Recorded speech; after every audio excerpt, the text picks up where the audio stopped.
I love that. I love that. Wow. But you 7 actually made up a years? great point, right? Like the DEI is on fire here in the States, right? Like it's a very critical conversation that's happening right now. Like, so what are some ways, like, how are some ways that the Cannes Lions is going to contribute to that change? Because some brands are straying away from it and some are leaning into it. So, like, what is your stance on it? Right. I think, well, the jury is a good example of that. The reason that Nigeria won their first Lion was because the work that was fantastic, but also because we're putting more emphasis on having juries that represent global society. There was someone in the room judging from Africa.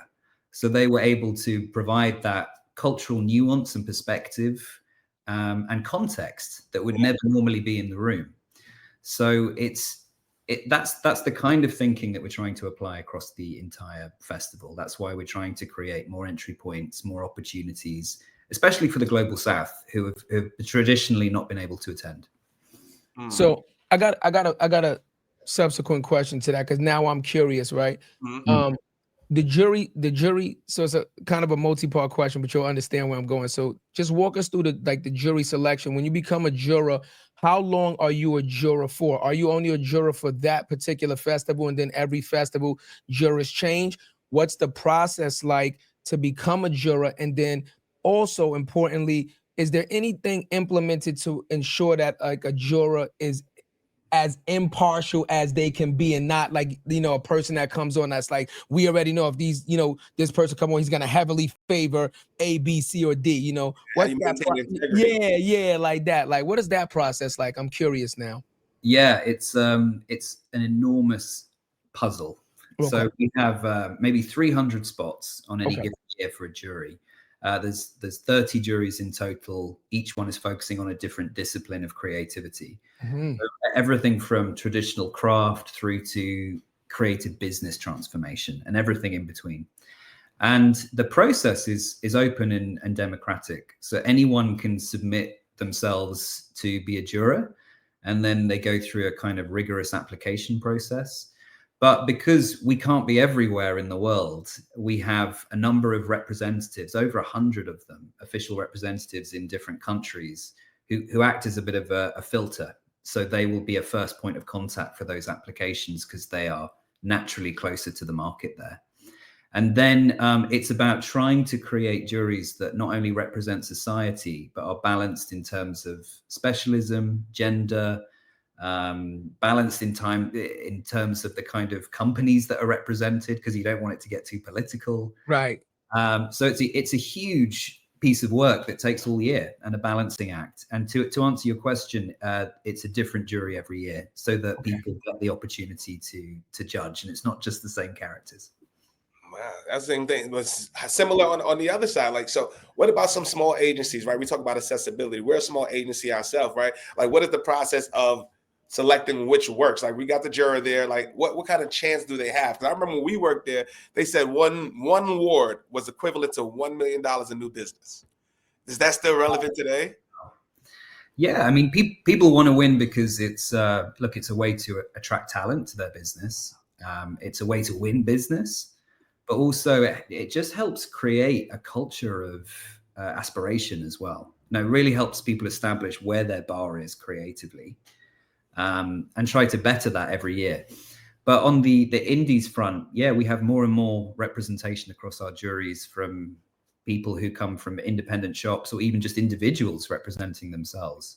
And that's why we're trying to introduce different pass types as well, so that people who do come from smaller businesses have an opportunity to step into that world. Yeah, it's a big investment, you know what I mean? But it's worth the investment. Like, so that's why I used to tell, like, it used to be like $5, I forgot what it was per entry, right? So if you got a lot of pieces of work, it can get costly after a while, but the ROI is going to be there. Yeah, if you win, you know.